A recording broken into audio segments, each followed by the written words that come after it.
¿Crees que conoces al gato que duerme en tu sofá? ¿Crees que entiendes a ese animal que ronronea en tu regazo? Que te mira con los ojos entrecerrados, que ignora tu nombre cuando lo llamas.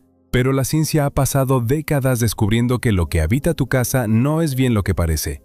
Es un depredador casi perfecto, moldeado por 10.000 años de historia, con sentidos que dejan los nuestros en la edad de piedra, con un cuerpo que desobedece las leyes de la física y con comportamientos que especialistas en cognición animal aún están intentando descifrar. Y lo más perturbador de todo, ese animal nunca fue realmente domesticado. No de la forma que piensas. Eligió quedarse. Y eso lo cambia todo. 100 datos sobre gatos que van a cambiar lo que crees saber sobre ellos. Cada uno más extraño que el anterior. Si eres del tipo que quiere saber qué revela la ciencia sobre los animales más populares del planeta y que raramente aparecen en las noticias, este canal fue hecho para ti. Suscríbete aquí y activa la campana, porque cada semana hay algo así esperándote. Vamos a empezar desde el principio, desde el inicio de todo.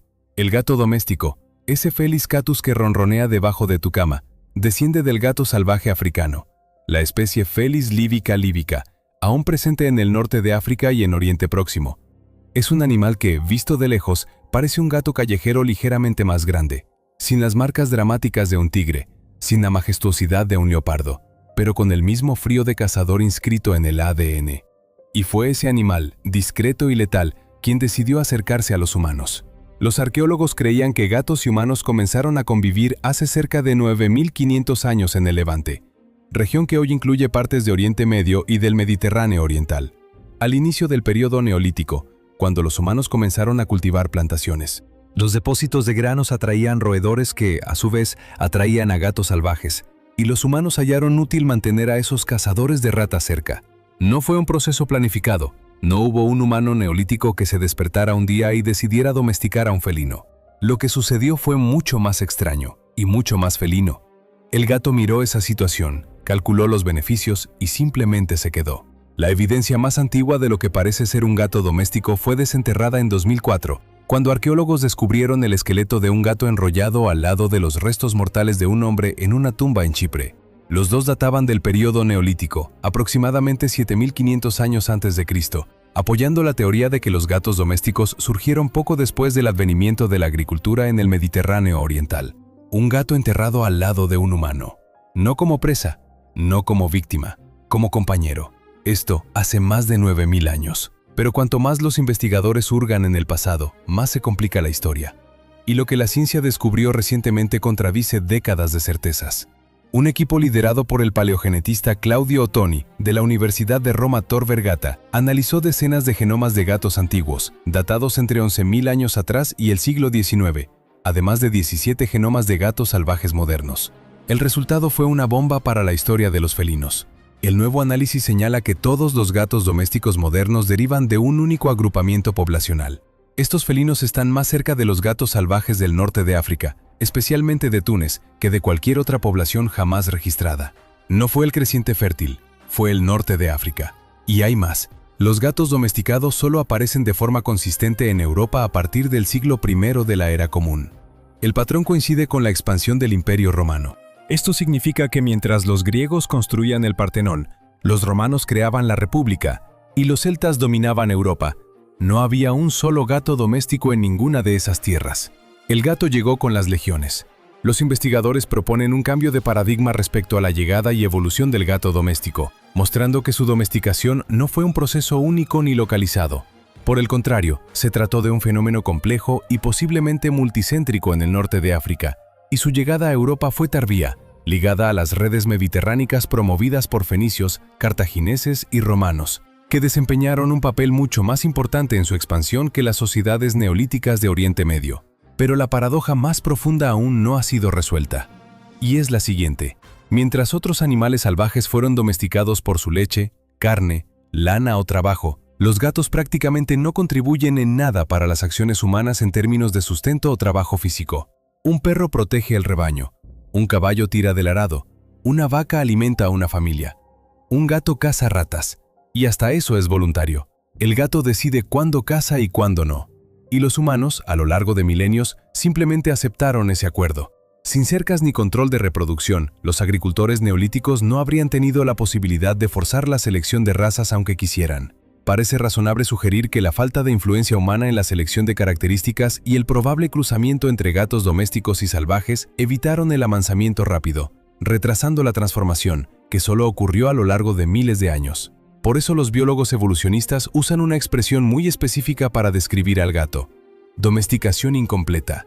Diferente del perro, que fue transformado genéticamente de forma tan radical que apenas se parece al lobo del que proviene, el gato doméstico es prácticamente idéntico a su ancestro salvaje. Misma estructura, mismo comportamiento de caza, mismos instintos. Lo que cambió fue solo un nivel de tolerancia a la presencia humana. Y eso, para la ciencia, no es domesticación. Es una alianza conveniente. Y en Egipto, esa alianza alcanzó un nivel que ninguna otra civilización jamás repitió. Los egipcios fueron una de las primeras civilizaciones en domesticar gatos hace más de 4000 años. Inicialmente, estos felinos salvajes eran valorados porque ayudaban a controlar ratas y serpientes, protegiendo los almacenes de granos, fundamentales para la economía egipcia. Con el tiempo, los gatos pasaron a ser vistos como animales sagrados, protegidos por leyes que prohibían su muerte. Cualquier persona que matara a un gato, incluso accidentalmente, podría ser castigada con pena muy grave. Además, cuando un gato moría, su familia entraba en luto profundo e incluso se rapaba las cejas en señal de respeto al animal. Piénsalo por un momento. Rasparse las cejas para lamentar la muerte de un gato. No de un faraón, de un gato. Los faraones y miembros de la nobleza tenían felinos en sus palacios y los trataban como seres divinos. Algunos gatos incluso usaban joyas de oro y eran enterrados con sus dueños para acompañarlos en la vida después de la muerte. Los descubrimientos arqueológicos en Tal Basta revelaron cientos de miles de momias felinas, mientras que en El Cairo se encontraron cementerios conteniendo aproximadamente 4 millones de gatos momificados. 4 millones de animales momificados en un solo lugar. La civilización que construyó las pirámides, que descifró la astronomía, que erigió templos que desafían la comprensión moderna. Esa misma civilización dedicó una cantidad absurda de esfuerzo, material y reverencia religiosa al gato doméstico. Bastet fue originalmente venerada como una feroz diosa leona guerrera del sol, desempeñando un papel central en el panteón egipcio durante gran parte de la historia antigua. Con el tiempo su imagen evolucionó, convirtiéndose en la diosa gata familiar que conocemos hoy. Un caso famoso ocurrió cuando los persas usaron gatos como estrategia militar contra los egipcios. El rey persa Cambises II, al invadir Egipto en 525 a.C., colocó gatos en primera línea de batalla, sabiendo que los egipcios no se atreverían a atacar a los animales. Un ejército derrotado no por espadas o estrategia, sino por reverencia religiosa transformada en debilidad militar. Y entonces llegaron los romanos, recogieron a estos animales sagrados, los colocaron en barcos y esparcieron felinos por el mundo. El gato que duerme en tu sofá hoy carga, en sus genes, la memoria de ese recorrido. De las playas de Túnez a los graneros de Chipre, de los templos de Bubastis a las legiones romanas, de las villas medievales al mundo moderno. Un animal que nunca fue completamente capturado por ninguna civilización, pero que pasó por todas ellas. Pero toda esta historia de conquista solo fue posible por una razón, porque el cuerpo del gato es una obra de ingeniería que no tiene paralelo entre los mamíferos de pequeño porte. Y cuando entiendas cómo funciona por dentro, entenderás por qué este animal sobrevivió a todo. Comencemos por el esqueleto. Un gato tiene más vértebras que un humano, la mayoría de ellas concentradas en la columna dorsal y la cola. Pero el número no es lo más importante, lo que importa es cómo se conectan. La columna felina no depende de ligamentos de la misma forma que la nuestra. En su lugar, lo que une gran parte de la columna son músculos, presentes en una cantidad mucho mayor de la que se esperaría para el tamaño del animal. Hay una combinación de músculos, huesos y discos intervertebrales que juntos confieren una movilidad extraordinaria. Una columna sostenida principalmente por musculatura es una columna que puede doblarse, torcerse y estirarse de formas que la anatomía humana jamás conseguiría. Es lo que permite al gato arquear el dorso en un ángulo casi imposible, colarse por grietas donde solo la cabeza parece caber y caer de cualquier altura con precisión quirúrgica. Y aquí está el detalle que la mayoría de las personas desconoce. Los gatos no poseen clavícula ósea funcional. En su lugar existe una pequeña cartílago clavicular y un conjunto de huesos sueltos en los hombros, lo que les permite entrar en cualquier abertura por la cual quepa la cabeza. La clavícula humana conecta rígidamente el brazo al tronco, limitando cuánto podemos expandir o comprimir los hombros. Sin esa restricción, los hombros felinos están sujetos al resto del cuerpo, principalmente por músculos. El animal consigue comprimir el ancho de su propio tórax hasta las dimensiones del cráneo. Las patas albergan garras retráctiles, cruciales para escalar, cazar y defenderse. Cuando el gato está relajado, ligamentos elásticos mantienen las garras retraídas. Cuando necesita usarlas para cazar, escalar o defenderse, contrae músculos específicos para vencer la resistencia de los ligamentos y extender las garras. Es un mecanismo de precisión notable, un arma que permanece guardada, protegida, afilada, accionada solo cuando es necesaria, silenciosamente, sin aviso previo. Retraídas, las garras permiten al gato caminar sobre las almohadillas blandas de las patas sin el menor ruido de rasguño, sin el clic que denunciaría la presencia. El depredador que camina en silencio absoluto porque la evolución construyó un sistema donde las armas permanecen guardadas hasta el último metro antes del ataque. Ahora llegamos a lo que tal vez sea la hazaña física más famosa y menos comprendida del gato: la caída. Lanzar un gato de espaldas desde una altura considerable y verlo aterrizarse de pie no es magia. Es física, pero es una física que los científicos tardaron décadas en entender completamente. La piedra angular de esta habilidad es el reflejo de enderezamiento. Esta capacidad innata permite al gato orientarse durante una caída de manera que aterrice sobre sus pies. El reflejo involucra el sistema vestibular en el oído interno, que detecta la dirección de la gravedad, y la columna extremadamente flexible. El proceso ocurre en fracciones de segundo. Durante una caída, el animal primero evalúa qué lado está hacia abajo, ya sea por la visión o por el aparato vestibular. Luego dobla el cuerpo en el medio de manera que la mitad frontal gira alrededor de un eje diferente de la mitad trasera. Las dos partes del cuerpo rotan de forma independiente, un movimiento que viola cualquier intuición sobre cómo debería comportarse un cuerpo sólido en el aire. El reflejo de enderezamiento comienza a aparecer con 3 o 4 semanas de edad y está completamente desarrollado entre 6 y 9 semanas. Un gatito con menos de 2 meses ya sabe caer de pie, sin que nadie se lo enseñe. El conocimiento estaba ahí desde el inicio, inscrito en las neuronas. Después de caer el equivalente a varios pisos, los gatos alcanzan la velocidad terminal, el momento en que se relajan y estiran el cuerpo para aumentar la resistencia al aire, convirtiéndose en una superficie de frenado natural. En un estudio publicado en el Journal of the American Veterinary Medical Association, investigadores analizaron más de 100 gatos traídos al Centro Médico Animal de Nueva York después de haber caído de edificios y descubrieron que las heridas aumentaban con la altura hasta cierto punto, después del cual, cuando se alcanzaba la velocidad terminal, las heridas paradójicamente disminuían. Hay registros documentados de gatos que sobrevivieron a caídas desde alturas que serían instantáneamente fatales para cualquier otro mamífero de tamaño similar. Este conjunto de capacidades, la columna sin clavícula funcional, las garras retráctiles, el reflejo de enderezamiento, la velocidad terminal favorable, no es resultado del azar. Es el producto de millones de años de evolución esculpiendo un depredador que necesita escalar, emboscar, atacar y sobrevivir. Cada detalle del esqueleto felino existe porque un ancestro que no lo tenía murió antes de reproducirse. Pero el cuerpo es solo la mitad de la historia. Los sentidos del gato son donde la biología comienza a rozar lo que parece sobrenatural. Comencemos por la audición. Los humanos tenemos solo 6 músculos en la oreja externa. Los gatos tienen 32.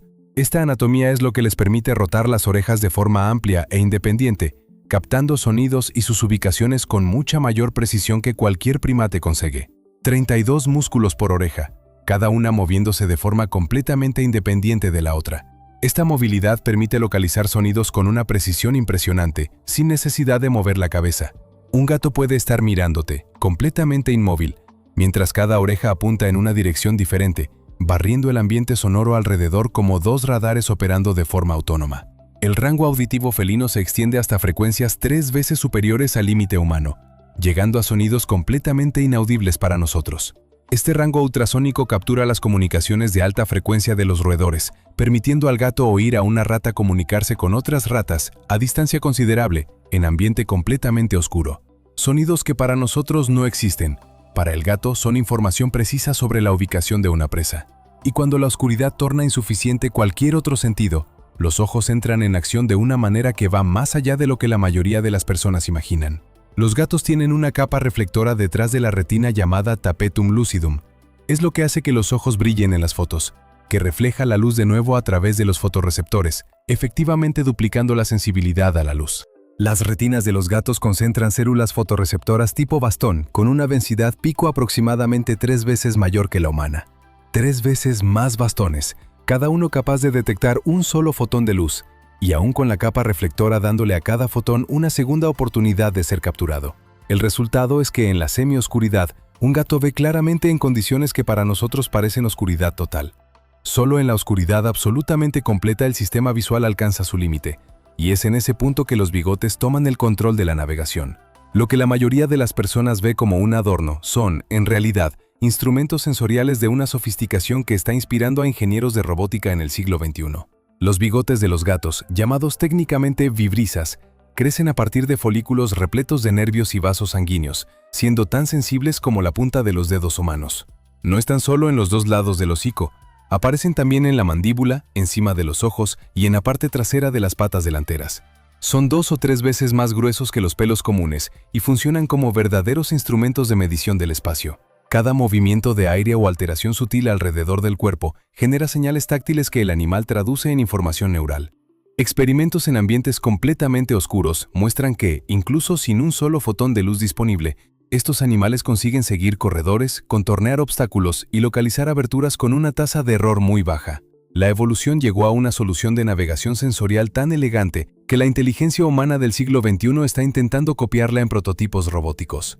Las vibrisas son totalmente sensibles a variaciones mínimas de presión en el aire, lo que explica por qué algunos gatos reaccionan de forma aparentemente aleatoria a alteraciones ambientales que ningún humano percibe. Esta particularidad explica por qué un gato puede de repente agitarse cuando no hay razón aparente. No es locura, es información. Una información que el sistema sensorial humano simplemente no está equipado para recibir.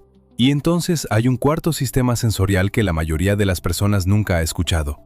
Un órgano que permanece escondido en el paladar y que permite al gato hacer algo que ningún humano consigue: procesar el aire como si fuera una superficie de lectura química.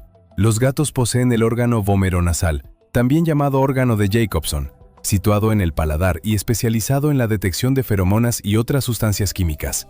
Cuando un gato presenta el comportamiento de abrir ligeramente la boca al oler algo, conocido como respuesta de Flehmen, está dirigiendo partículas hacia ese órgano, intensificando el análisis del olor.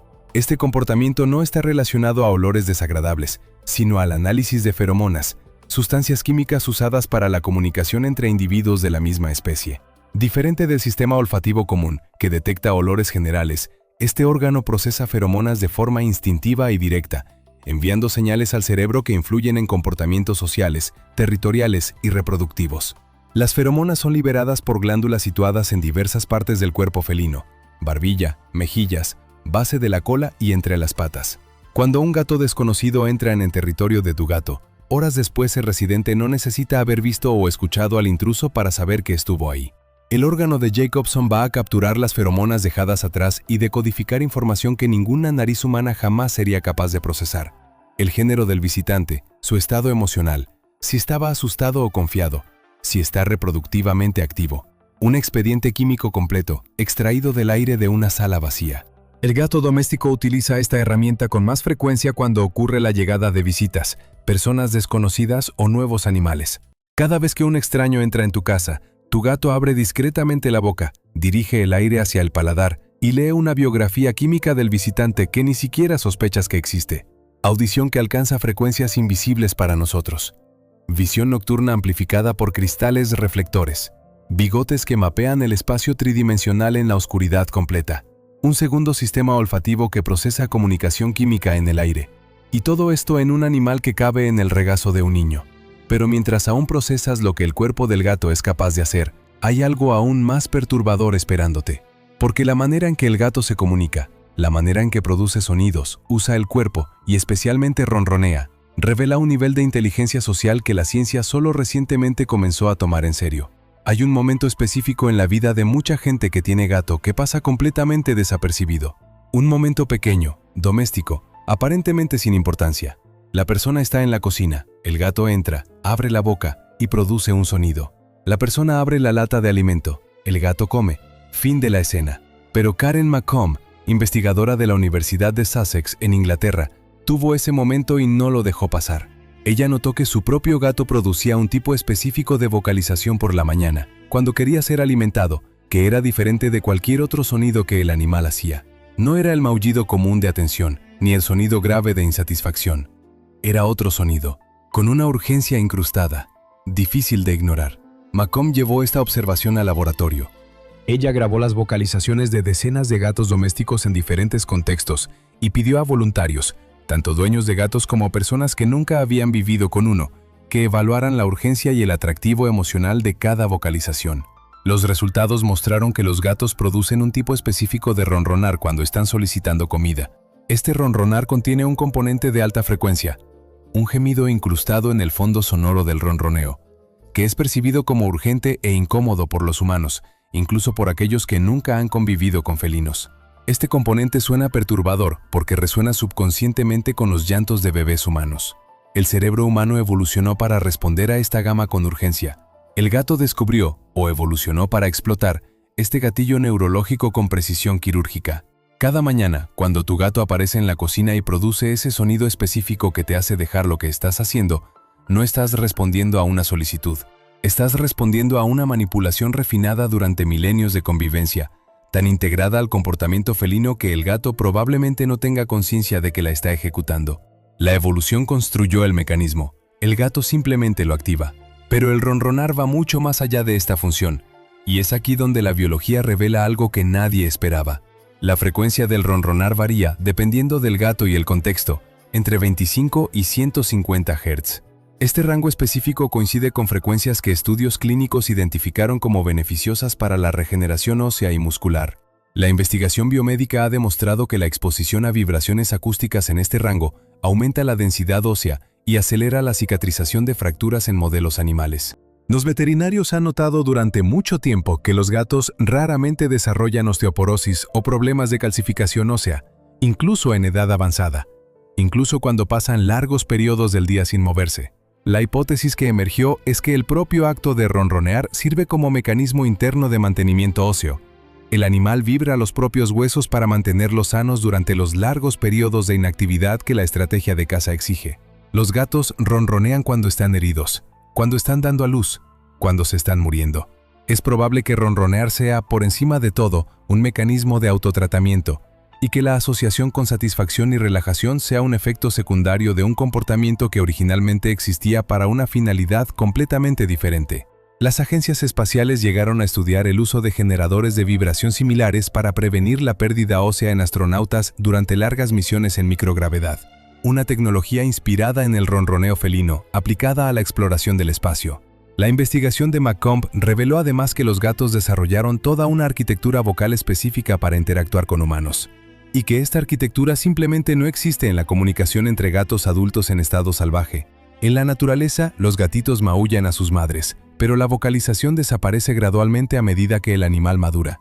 El gato doméstico mantiene el comportamiento de maullar a lo largo de toda la vida porque descubrió que funciona, que los humanos responden con atención, comida y afecto. En otras palabras, el gato adulto que maulla para ti está usando un lenguaje infantil, preservado artificialmente, adaptado y refinado a través de generaciones de convivencia humana, creado específicamente para nuestra especie. Es una voz inventada para nosotros. La investigación había encontrado el hilo, y cuando otros científicos lo tiraron, lo que emergió fue una pregunta que aún no tiene una respuesta definitiva. Si el gato es capaz de desarrollar un repertorio vocal específico para interactuar con humanos, ¿qué más es este animal capaz de hacer cognitivamente? La respuesta comenzó a surgir en laboratorios de cognición animal en Viena, Kioto y Budapest, y fue sorprendente para casi todos los involucrados. Hidehiko Tanaka, investigador japonés, fue uno de los primeros en documentar sistemáticamente lo que cualquier dueño de gato ya sospecha. Los gatos oyen cuando los llamas. Simplemente eligen no responder. El estudio de Tanaka, realizado con 20 gatos domésticos, grabó las respuestas fisiológicas de los animales cuando escuchaban la voz del dueño llamando su nombre, la voz de un extraño llamando su nombre, y voces de humanos llamando nombres de otros gatos. Los felinos fueron monitoreados sin que los dueños estuvieran presentes para eliminar la posibilidad de respuesta al movimiento u olor. Los resultados fueron inequívocos. Los animales discriminaron de forma confiable las voces de sus dueños de las voces de extraños, orientando las orejas, dilatando las pupilas y moviendo las colas en respuesta. El reconocimiento de la voz del dueño era neurológicamente claro, pero la respuesta comportamental, levantarse, aproximarse, vocalizar en respuesta, simplemente no ocurría en la mayoría de los casos. La conclusión que Tanaka propuso fue directa. Los gatos desarrollaron un estilo de vida más independiente que los perros y no necesitan demostrar apego a sus dueños para sobrevivir. Diferente del perro, cuya supervivencia dependió históricamente de mantener la buena voluntad humana, el felino sobrevivió en una alianza donde su autonomía estaba preservada. Así que escucha, procesa, evalúa si vale la pena responder. Y frecuentemente decide que no. Es una elección deliberada de ignorancia social. Y para muchos investigadores de cognición, esta capacidad de inhibir una respuesta conductual a pesar de un estímulo reconocido es un indicador de sofisticación cognitiva, no de estupidez. Se requiere un cerebro complejo para escuchar algo, reconocer que está dirigido a ti e intencionalmente no reaccionar. Investigadoras de la Universidad de Viena mostraron que la relación entre gato y dueño no es pasiva. Los felinos monitorean los patrones de comportamiento humano y adaptan su propio comportamiento en respuesta. Los que viven con dueños más introvertidos tienden a ser más independientes.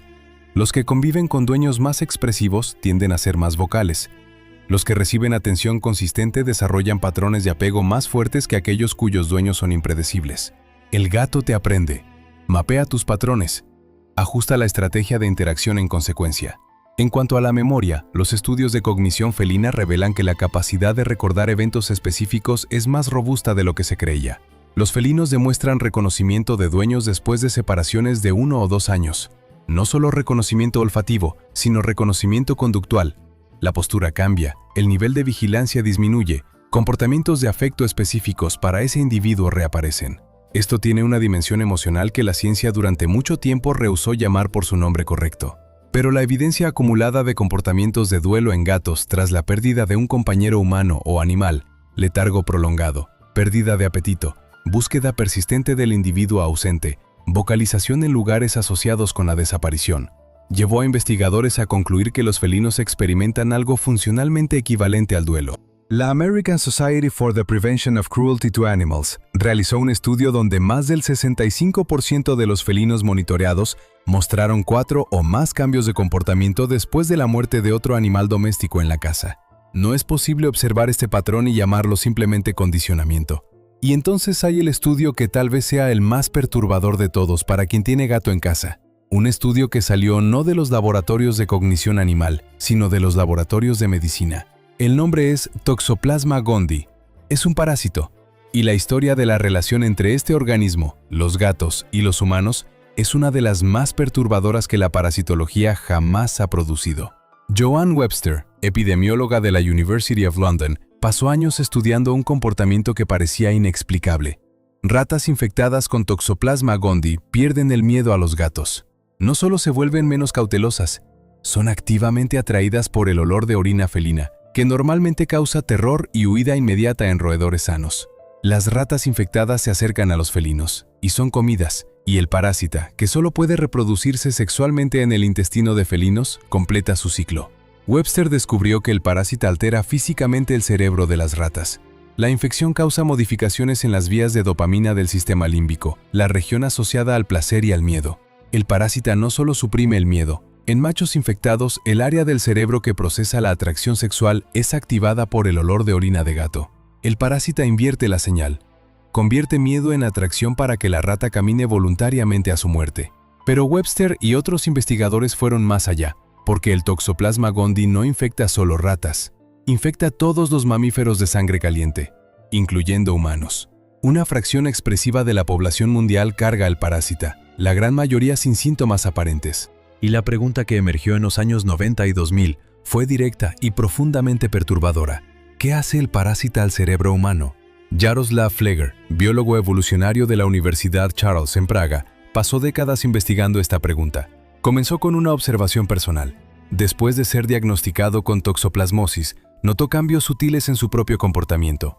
Se volvió menos adverso al riesgo, más lento en las reacciones. Y cuando comparó estas percepciones con la literatura científica sobre el parásito, percibió que nadie estaba haciendo las preguntas correctas sobre el impacto en humanos. Los estudios que Fleger y colegas publicaron en las décadas siguientes mostraron correlaciones que sacudieron el campo. Las personas seropositivas para Toxoplasma gondii mostraban, en promedio, tiempos de reacción más lentos en pruebas estandarizadas. Los hombres infectados mostraban mayor impulsividad. Una serie de estudios mostró correlación entre infección y mayor probabilidad de involucrarse en accidentes de tránsito. El hallazgo más controvertido vino de estudios a gran escala que correlacionaban tasas de infección en diferentes países con indicadores de comportamiento nacional. Los países con tasas más altas mostraban, en promedio, patrones distintos en índices de comportamiento colectivo. La comunidad científica reaccionó con escepticismo justificado. Correlación no es causalidad, pero las replicaciones continuaron llegando. Y el mecanismo propuesto, alteración de las vías de dopamina, tal como ocurre en las ratas, tiene un apoyo creciente de neuroimagen. Un estudio publicado en la revista Brain, Behavior and Immunity por investigadores de la Universidad de Colorado encontró diferencias mensurables en la estructura del cerebro entre personas infectadas y no infectadas, con alteraciones concentradas exactamente en las regiones asociadas al procesamiento del miedo y la toma de riesgos. El parásita no está solo en la sangre, está en el cerebro, y está haciendo algo allí. Cualquier persona que limpia una caja de arena está potencialmente expuesta a los oocistos presentes en las heces. La mayoría de las personas que tienen un gato nunca se han hecho la prueba para saber si es seropositiva. Es posible llevar este parásita durante años, con alteraciones sutiles en las vías dopaminérgicas, sin jamás recibir un diagnóstico. Pero la relación entre gatos y salud humana tiene también una dimensión opuesta, completamente diferente, que la investigación ha documentado con rigor equivalente. Un estudio publicado en el Journal of Vascular and Interventional Neurology analizó datos de salud de más de 4.000 adultos durante 10 años. El resultado fue que personas que poseían o que habían poseído un gato en algún momento de sus vidas tenían probabilidad significativamente menor de morir de infarto que aquellas que nunca habían tenido un felino. La magnitud del efecto fue suficiente para llamar la atención clínica. El mecanismo más aceptado involucra reducción de cortisol. El simple acto de acariciar un gato durante algunos minutos reduce los niveles de cortisol en la sangre de forma mensurable. El cortisol crónicamente elevado está asociado a inflamación sistémica, hipertensión y aumento de riesgo cardiovascular. Y los programas de terapia asistida por animales, donde felinos son llevados a ambientes hospitalarios, de rehabilitación y de cuidado de ancianos, muestran resultados consistentes: reducción de la agitación en pacientes con demencia, disminución de episodios de dolor autorreportado, mejora en indicadores de bienestar subjetivo. El ronroneo que sirve para manipular la hora de la ración es la misma señal acústica que investigadores de medicina están intentando replicar artificialmente en dispositivos terapéuticos. El felino es simultáneamente un vehículo potencial de alteración neurológica parasitaria y un instrumento de curación cardiovascular. Las dos cosas son verdaderas al mismo tiempo. Y convivimos con esta paradoja en nuestras casas, sin saberlo, mientras observa. Pero mientras debatimos qué hace el gato al cuerpo humano, hay un debate mucho más urgente ocurriendo fuera de las paredes de las casas. Un debate que comienza cuando abres la puerta y dejas salir al gato. Scott Loss, ornitólogo, publicó en 2013 en la revista Nature Communications un estudio que causó ondas de choque en la ecología de conservación. La estimación era de que gatos domésticos y ferales matan entre 1,4 y 3,7 mil millones de pájaros y entre 6,9 y 20 mil millones de mamíferos silvestres en Estados Unidos por año. Por año. Solo en Estados Unidos.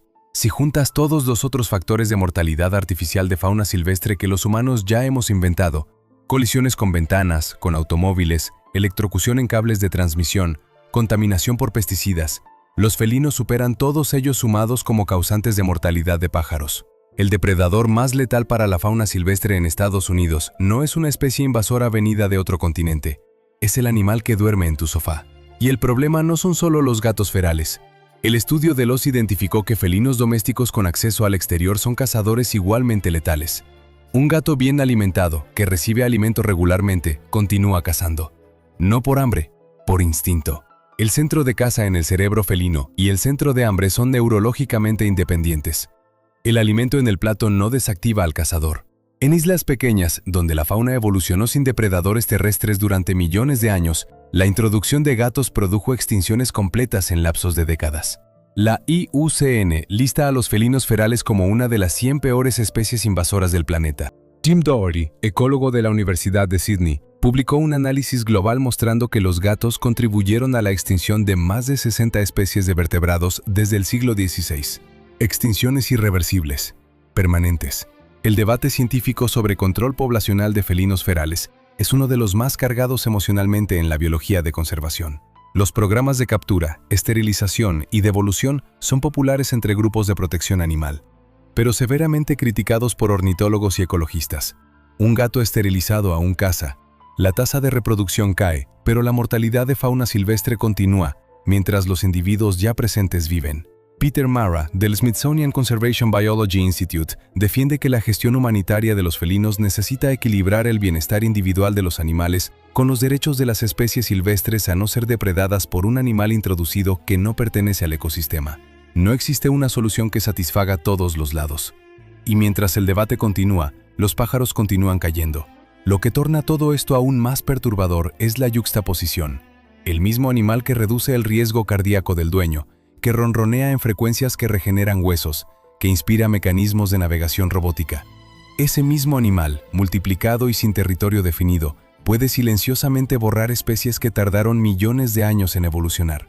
Y mientras procesas todo esto, mientras intentas reconciliar al depredador ecológico con el compañero terapéutico, el gato que está en tu sala hace algo que parece completamente ajeno a toda esta conversación. Se acerca lentamente a la repisa, te mira directamente y empuja un objeto hacia el piso con una pata deliberada. Se sienta, mira el objeto caído, te mira nuevamente a ti. ¿Por qué este depredador sofisticado, con toda su inteligencia de caza y mapeo ambiental, deliberadamente tira objetos y observa la caída con atención total? Esta pregunta aún no tiene una respuesta científica consensual. Y cuando comiences a entender las hipótesis que la etología propone para este y otros comportamientos aparentemente absurdos, vas a percibir que lo que llamas capricho felino puede ser, en realidad, un mapa para la mente de un animal que aún no terminamos de conocer. Es tarde por la noche, un apartamento oscuro en Lisboa. Miguel está sentado en el sofá con la laptop en el regazo cuando percibe que el gato, un mestizo gris de 7 años llamado Sombra, está parado en la esquina de la sala, completamente inmóvil, mirando la pared. No a la ventana, no a un insecto, a la pared lisa, blanca, sin nada. Miguel mira al mismo punto. No ve nada. Vuelve a la pantalla. 10 minutos después, Sombra sigue en el mismo lugar, con las orejas ligeramente inclinadas hacia adelante, los ojos entrecerrados, la cola enrollada alrededor de las patas. Completamente absorto en algo que no existe, o que no existe para Miguel. La explicación más probable no es sobrenatural, pero es casi tan extraña. El gato está escuchando. Roedores dentro de las paredes, insectos en el techo, vibraciones de baja frecuencia de las tuberías o de la estructura del edificio. La audición felina transforma cada pared en una superficie transparente de información sonora. Lo que para Miguel es silencio y espacio vacío, es para Sombra un mapa auditivo tridimensional lleno de datos. La esquina no está vacía, está saturada de sonidos que los humanos simplemente no tienen equipamiento para recibir. Existe una segunda hipótesis, menos intuitiva. Los gatos tienen un campo visual periférico de casi 300 grados y su tasa de procesamiento visual es más alta que la nuestra. Perciben parpadeos de luz en fuentes de iluminación artificial, lámparas, pantallas, reflejos, que para nosotros aparecen como luz estable y continua.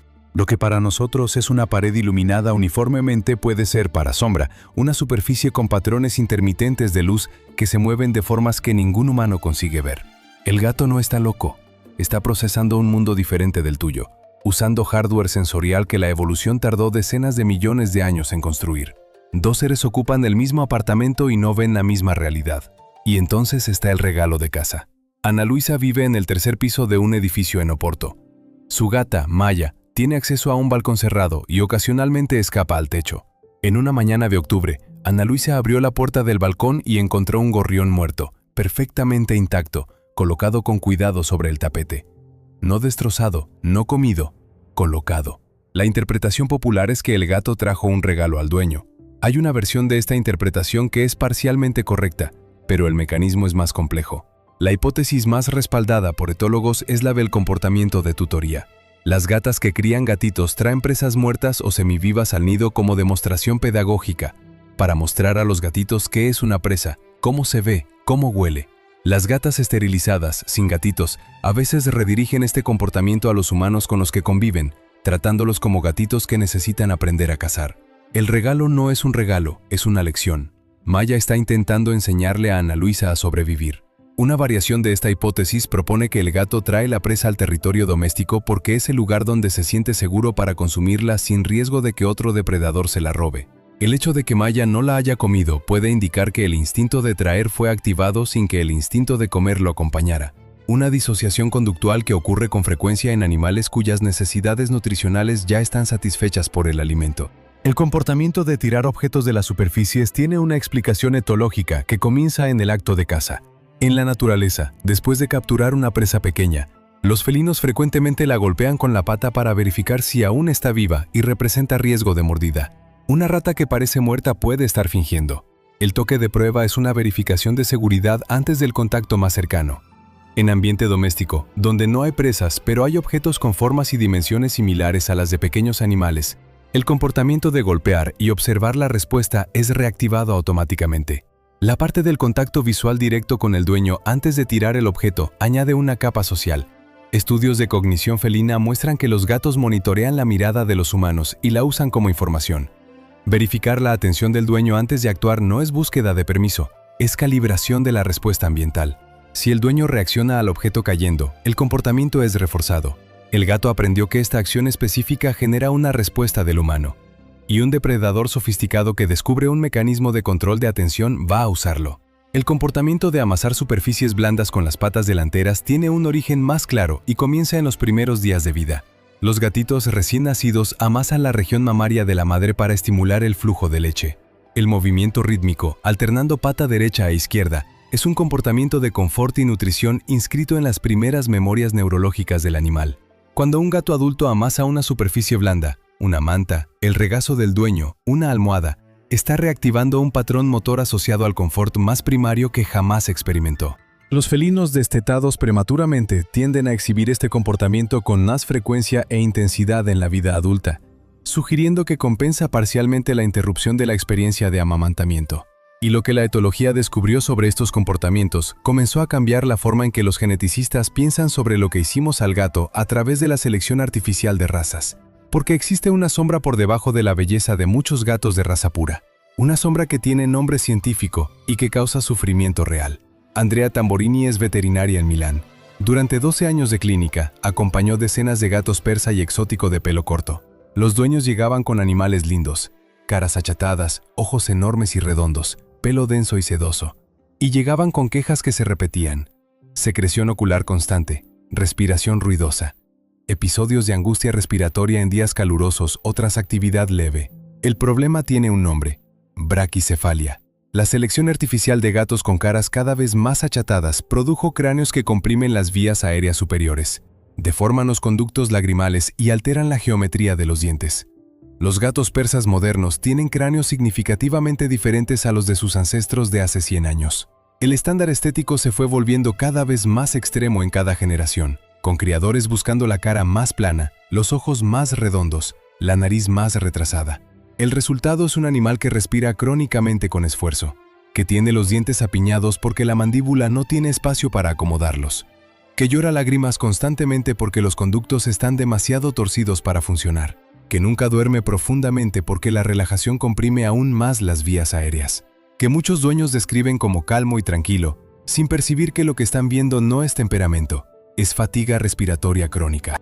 Leslie Lyons, geneticista felina de la Universidad de Missouri, mapeó las consecuencias genéticas de décadas de crianza cerrada en las razas de pedigrí.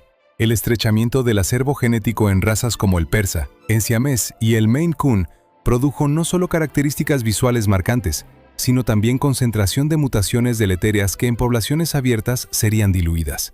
La cardiomiopatía hipertrófica, una condición cardíaca grave, afecta a una proporción anormalmente alta de Maine Coons y Ragdolls. La enfermedad renal poliquística es tan prevalente en persas que las pruebas genéticas para la mutación causadora se convirtieron en parte del protocolo estándar de crianza responsable. Lyons y su equipo desarrollaron un proyecto de secuenciación genómica que mapeó cientos de gatos de razas diferentes y de poblaciones ferales para identificar la distribución de estas mutaciones y crear herramientas de diagnóstico temprano. Los resultados confirmaron que algunas de las razas más populares del mundo cargan una carga genética considerable. El precio de la apariencia que los humanos seleccionamos sin pensar en las consecuencias funcionales para el animal. La historia genética de los gatos de raza es reciente. Tiene poco más de 150 años.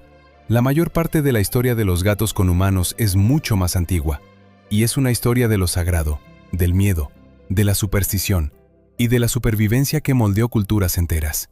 Los templos dedicados a Bastet, especialmente el gran santuario en Bubastis, en el delta del Nilo, tenían sacerdotisas cuyas atribuciones incluían el cuidado de los gatos sagrados que habitaban el espacio. Heródoto, el historiador griego del siglo V a.C., visitó Bubastis y describió el festival anual dedicado a Bastet como uno de los más grandes del mundo egipcio, con participantes viniendo de toda la región para honrar a la diosa Gata. Los felinos del templo eran alimentados, cuidados y cuando morían, eran momificados con ritual específico. Lo que torna esta relación históricamente única es la protección legal. La muerte de un gato era un crimen grave. Existen registros de que comerciantes extranjeros que accidentalmente causaban la muerte de un felino egipcio enfrentaban consecuencias jurídicas severas. Según Diodoro Sículo, cuando un soldado romano mató accidentalmente un gato durante el reinado de Ptolomeo XII, la multitud lincó al hombre antes de que fuera posible cualquier intervención oficial. La ley informal era más rápida y más brutal que la ley escrita. Pero entonces el Imperio Romano cayó. El cristianismo se convirtió en la religión dominante de Europa, y la relación entre humanos y gatos sufrió una de las inversiones más dramáticas de la historia cultural. La Iglesia medieval europea desarrolló gradualmente una asociación entre gatos, especialmente los de pelaje oscuro, y fuerzas demoníacas. La independencia conductual del felino, los ojos que brillan en la oscuridad, los movimientos silenciosos, la reputación de aparecer y desaparecer sin aviso, todo fue reinterpretado dentro de un framework teológico que veía el mundo no humano como potencialmente habitado por fuerzas malignas. El Papa Gregorio IX, en el año 1233, emitió una bula papal, la Vox in Rama, que asociaba explícitamente gatos negros a rituales satánicos y prácticas heréticas. La consecuencia práctica fue el inicio de persecuciones sistemáticas a felinos en varias regiones de Europa, con masacres asociadas a festivales religiosos. En ciertas regiones de Francia y de los Países Bajos, los gatos eran lanzados desde torres o quemados vivos en piras durante festividades públicas. La ciudad de Ypres, en Bélgica, tuvo durante siglos una tradición llamada Kattenstoet, donde gatos eran lanzados desde la torre del campanario principal durante la feria de primavera. Documentada desde el siglo XIII, la práctica continuó hasta el siglo XIX. Y aquí la historia se vuelve no solo cruel, sino también ecológicamente consecuente. La persecución de felinos en la Europa medieval durante el período de las grandes epidemias de peste negra fue posteriormente asociada, por algunos historiadores de la salud pública, a la expansión de las poblaciones de ratas que transportaban las pulgas vectoras de la enfermedad. La causalidad directa es imposible de establecer con certeza. Las epidemias tenían múltiples factores. Pero la correlación entre regiones con persecuciones más intensas de gatos y mortalidad más alta por peste fue observada en estudios históricos. En paralelo con la persecución en tierra, los felinos conquistaron un nicho completamente diferente en el mundo marino. Los barcos de larga distancia cargaban ratas que consumían suministros, roían cables y esparcían enfermedades. La solución era obvia y funcionaba: gatos. Los registros de cargamentos de barcos mercantes medievales y de los siglos siguientes frecuentemente incluyen felinos como miembros funcionales de la tripulación, a veces con nombres propios registrados en los libros de bitácora. Los gatos de barco no eran solo cazadores de ratas, desarrollaron un papel simbólico y supersticioso integrado a la cultura marina. Los felinos con más de 4 dedos en cada pata, los llamados polidáctilos, eran especialmente valorados por marineros que creían que los dedos extra conferían mejor equilibrio en la cubierta durante tormentas. La popularidad de los gatos polidáctilos en puertos del noreste americano tiene origen directo en marineros británicos que los traían en los barcos. Ernest Hemingway recibió como regalo uno de estos animales de un capitán de barco, y su propiedad en Key West aún mantiene una colonia de descendientes, algunos con hasta 6 o 7 dedos por pata, artefactos vivos de la cultura marina medieval. Y cuando los barcos europeos cruzaron el Atlántico, el Pacífico, y llegaron a islas donde nunca había existido un felino, los gatos fueron junto. Cada animal que desembarcó en una isla oceánica sin depredadores nativos inició una cadena de consecuencias que, siglos después, produjo extinciones que Scott Loss y sus colegas documentaron con precisión estadística. Pero lo que la ciencia del siglo XXI está descubriendo sobre este animal revela que aún apenas estamos al comienzo de la comprensión. Los gatos tienen una temperatura corporal de base entre 38 y 39 grados. Para un felino, una superficie que para nosotros parece caliente, una laptop encendida, un radiador a temperatura media, el sol de la tarde en una ventana, aún está por debajo de lo que el sistema nervioso de ellos percibe como verdaderamente confortable. La búsqueda compulsiva de calor no es capricho, es el metabolismo optimizado para las temperaturas del norte de África, el hábitat original del ancestro salvaje, que persiste intacto después de milenios de vida en apartamentos europeos. Los estudios recientes de acústica felina mostraron que el repertorio de comunicación es significativamente más extenso de lo que la ciencia registró hasta el inicio de los años 2000. Además del maullido, el ronroneo y el siseo, los felinos producen al menos 16 categorías de vocalización distintas, incluyendo el chatter, el ruido peculiar que hacen cuando observan pájaros a través de una ventana, con la mandíbula temblando en pequeñas vibraciones rápidas. La hipótesis más reciente sobre el chatter propone que es una simulación involuntaria del golpe de muerte, el movimiento rápido de la mandíbula que los felinos usan para cortar la espina dorsal de presas pequeñas. La vista de la presa desencadena automáticamente el patrón motor del abate, incluso sin la presa al alcance. Es frustración transformada en movimiento. El depredador que no puede alcanzar el objeto de caza ensaya el gesto de matarlo a través del vidrio. Los investigadores documentaron que gatos ferales y especies silvestres próximas producen señales acústicas en la gama ultrasónica durante interacciones sociales que antes se pensaban silenciosas. Los felinos que parecen completamente quietos mientras se miran, se están posiblemente intercambiando información en frecuencias que ningún humano en la sala consigue detectar. Dos especies en el mismo espacio. Una comunicación que atraviesa el aire entre ellas. Y los humanos, con todo su aparato científico, apenas comenzando a percibir que existe. En 2022, investigadores de la Universidad de París publicaron un estudio sobre reconocimiento del nombre propio en gatos domésticos. Los felinos probados fueron expuestos a sus voces, a las voces de los dueños y a secuencias de nombres, primero nombres no familiares, luego el nombre de otro gato de la casa y finalmente el nombre propio del animal probado. Los resultados mostraron reconocimiento fisiológicamente mensurable del propio nombre, movimiento de orejas, dilatación pupilar, giro de la cabeza, incluso cuando era dicho por un extraño en voz neutra. Pero el hallazgo secundario es el más revelador. Los felinos que vivían en casas con varios otros gatos no solo reconocían el propio nombre, también reconocían los nombres de los compañeros de convivencia. No los nombres de gatos en fotos extrañas, solo los del grupo doméstico. Aprendieron los nombres de los otros simplemente por observar las interacciones humanas alrededor, sin instrucción directa, sin recompensa, por atención pasiva al lenguaje que circula en el ambiente. Un animal que absorbe la estructura nominal del lenguaje humano por pura observación, que reconoce individuos por el nombre, que escucha cuando lo llamas y decide si vale la pena responder, que mapea tus patrones emocionales y ajusta su propia estrategia en consecuencia, que manipula tus gatillos neurológicos más antiguos con sonidos calibrados a lo largo de milenios, que ronronea en frecuencias que reparan lo que está roto dentro de ti, y que después de todo esto, después de 10.000 años de historia compartida, de templos y persecuciones, de barcos y apartamentos, de parásitos y cognición y frecuencias óseas, salta a tu regazo, cierra los ojos y comienza a ronronear. Aún no sabes con certeza lo que está pensando. Esa es la cosa más honesta que la ciencia puede decir sobre el gato. Estudiamos cada célula, cada neurona, cada frecuencia de sonido que produce, cada hueso que compone su esqueleto extraordinario, y el animal continúa siendo, en alguna dimensión esencial, un extraño que eligió quedarse. Un extraño que nos conoce, probablemente mejor que nosotros lo conocemos. Y que pasa las noches completamente despierto, con los ojos abiertos en la oscuridad, procesando un mundo que simplemente no conseguimos ver. Si este video cambió la forma en que miras al animal que vive contigo, deja el like y suscríbete. Hay mucho más para descubrir aquí.